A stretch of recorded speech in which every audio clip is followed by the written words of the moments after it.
Savoir saisir un texte, c'est bien, mais savoir le saisir avec méthode est mieux parce que tu gagneras en efficacité. Salut les amis et bienvenue dans cette vidéo. Vous êtes au bon endroit. Aujourd'hui, je vous montrerai la bonne formule pour saisir sur Excel qui diffère du celle sur Word que vous connaissez. Alors, je vous montrerai également comment modifier les données dans une feuille. Sans plus tarder, allons-y à l'ordinateur. De prime abord, ce qu'il faut savoir, c'est que la saisie sur Excel se fait dans des cellules. Ce sont ces petits rectangles-là que vous voyez, ok? Alors, ce qui diffère vraiment de la saisie sur Word, qui se fait sur toute la page, comme cela, ok? Alors, revenons sur Excel. Alors, pour saisir n'importe quelle donnée, il faut d'abord sélectionner la cellule. Et la sélection, c'est juste cliquer sur la cellule souhaitée. Ok, la cellule C4, B4, C5.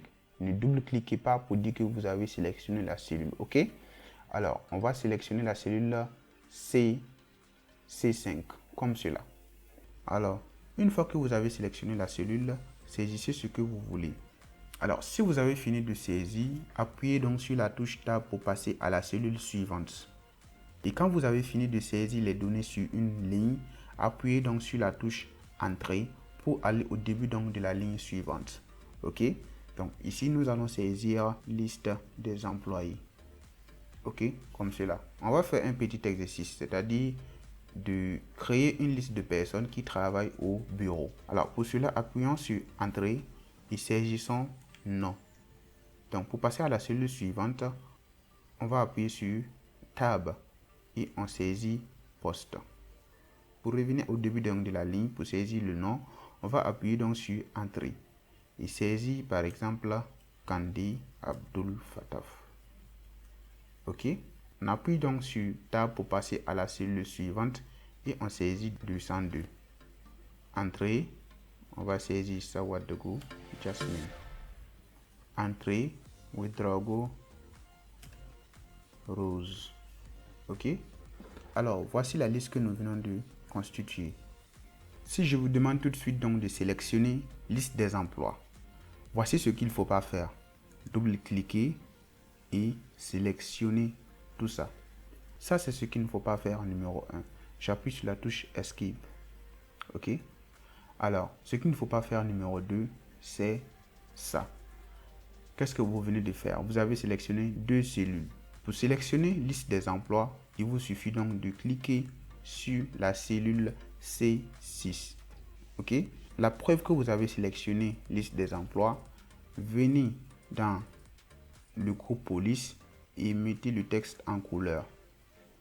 Vous voyez qu'il a été bel et bien sélectionné. Ok, alors je viens de vous prouver que cliquez sur cette cellule là, vous avez sélectionné liste des emplois. Mais vous allez me demander, et pourquoi est-ce que liste des emplois s'étend sur des cellules? Et pourquoi pas sélectionner ces deux cellules là? Ok, et voici la première leçon à retenir dans cette vidéo. Alors le texte, bien que s'étendant sur des cellules, est stocké dans une seule cellule. Ok, alors la preuve, lorsque vous sélectionnez la cellule C6, regardez dans la barre de formule, vous allez voir liste des formules. Ok, mais sélectionnez la cellule D6 par exemple, vous ne verrez rien. Ok, la preuve que la cellule D6 ne contient rien. Ok, deuxièmement, je vais cliquer donc sur la cellule C8.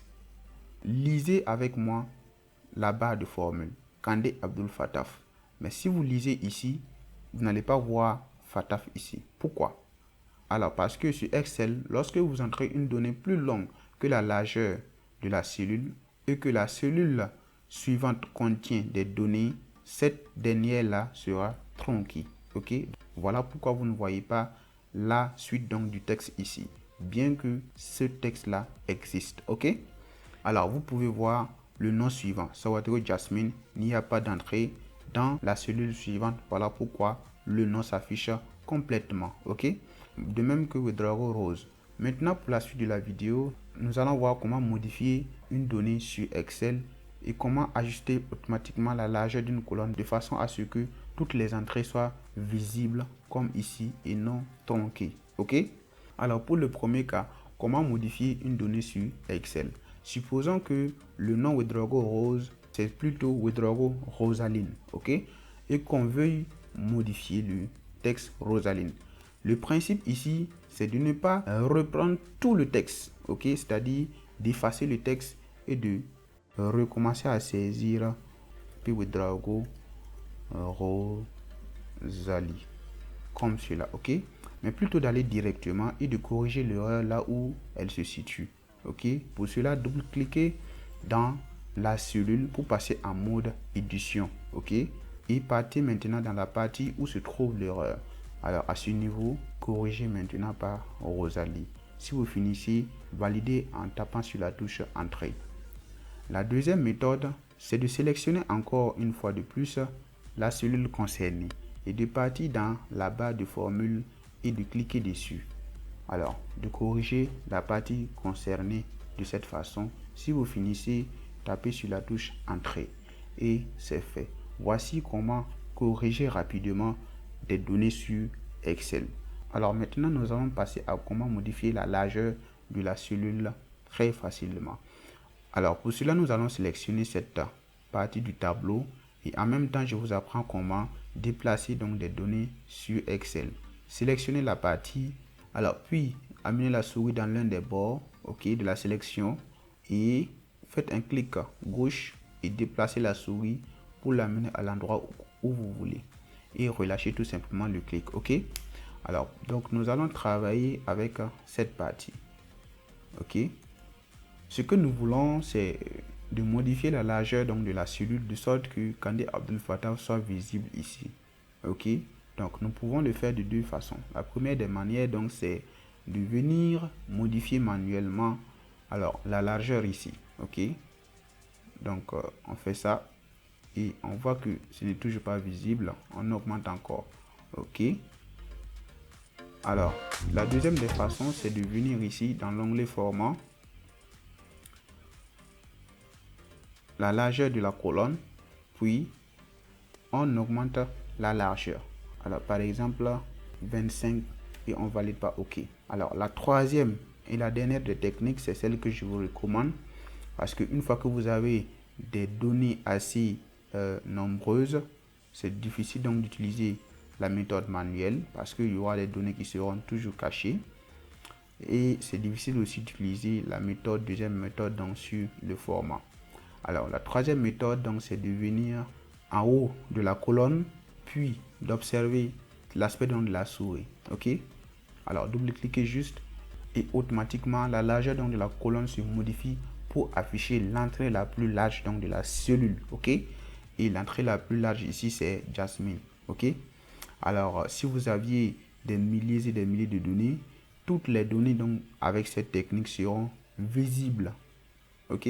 Alors souvent aussi il est coutume donc de faire appel au renvoi automatique pour afficher un contenu. Alors par exemple pour ce contenu, sélectionnez la cellule, puis dans l'onglet accueil et dans le groupe aliments, cliquez donc sur renvoi automatique et hop, le contenu donc est visible donc sur plusieurs lignes, ok. Alors si vous ne voulez pas utiliser donc ce bouton d'en haut, vous pouvez utiliser la touche Alt plus le bouton Entrée. Alors les amis, c'est tout pour cette vidéo, j'espère qu'elle vous a plu. Si c'est le cas, laissez un like, abonnez-vous à la page au maximum et je vous donne rendez-vous à la vidéo suivante. Ciao, ciao.